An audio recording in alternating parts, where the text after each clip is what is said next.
Mais moi, ce que j'ai fait dans mes travaux, là, parce que je suis accessoirement prof de sciences politiques, ce que j'ai fait dans mes travaux, c'est que je suis allé voir, dans mes recherches, je suis allé voir, puis je suis allé lire aussi d'autres personnes qui avaient fait cette démarche-là avant moi, comment ça se met en place, ce qu'on appelle ce que tu as appelé la démocratie représentative, donc le système électoral. Et ma conviction maintenant, c'est que en fait, c'est une aristocratie, mais élue.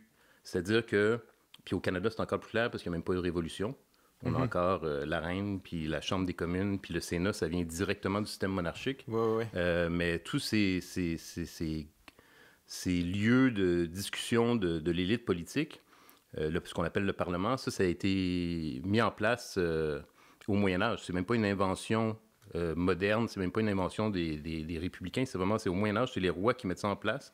Ils mettent ça en place spécifiquement pour que les nobles, en fait, c'est les seigneurs, les barons, les ducs, machin, les aident à lever des taxes et des impôts. C'était ça l'objectif. Il convoquait ceux qu'on appelait les grands du royaume, les grands seigneurs, il les convoquait quand il y avait des crises financières, puis il disait « Je suis cassé, j'ai besoin que vous m'aidiez à lever des impôts. » Et là, on est au Moyen-Âge, il n'y avait pas de recensement, ils ne savaient pas il y avait combien de sujets, ils ne savaient pas combien de forgerons, combien de... Ils étaient totalement dans le brouillard. Fait qu'en fait, le roi devait descendre vers ceux qui étaient plus proches du vrai monde.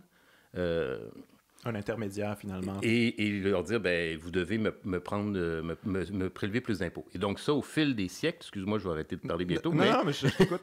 Au fil des siècles, lors de ces rencontres-là, qui étaient généralement des espèces de négociations fiscales, ben, les grands du royaume ont dit, bon, ben, le roi a besoin de nous, on va en profiter pour faire des revendications.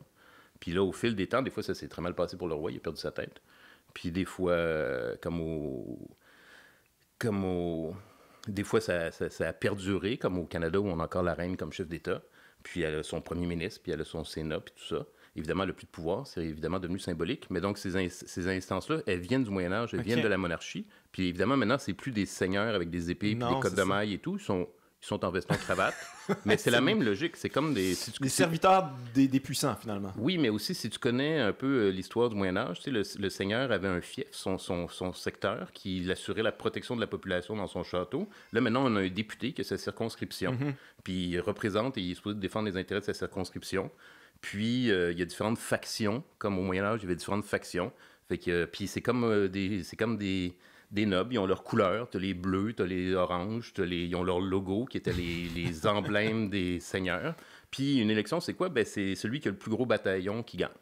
Donc c'est vraiment cette logique-là. Il n'y a pas plus d'intelligence dans une élection que dans une bataille sur un champ de bataille. C'est celui qui est le plus fort qui l'emporte. Là. Mais est-ce qu'ils appelaient ça démocratie à l'époque où le mot... Non, pas du tout. Le mot n'était jamais utilisé. Puis ça avait aucune... il n'y avait aucune prétention à dire on représente le peuple. Mais c'est que ça vient de là. Et donc, moi, ce que je dis, comme d'autres philosophes, comme, je ne me compare pas à eux, là, mais Rousseau, Spinoza et d'autres, ils ont appelé ça, en fait, une aristocratie élective. Et moi, je pense que ce qu'on a aujourd'hui, c'est une aristocratie élective. C'est-à-dire qu'à Québec, on a 125 sortes d'aristocrates élus qui siègent dans un parlement. Puis, ils ont un chef, c'est le premier ministre. Puis, ils s'obstinent, puis éventuellement, un jour, ils espèrent que ce soit leur famille politique qui prenne la couronne, qui prenne le trône.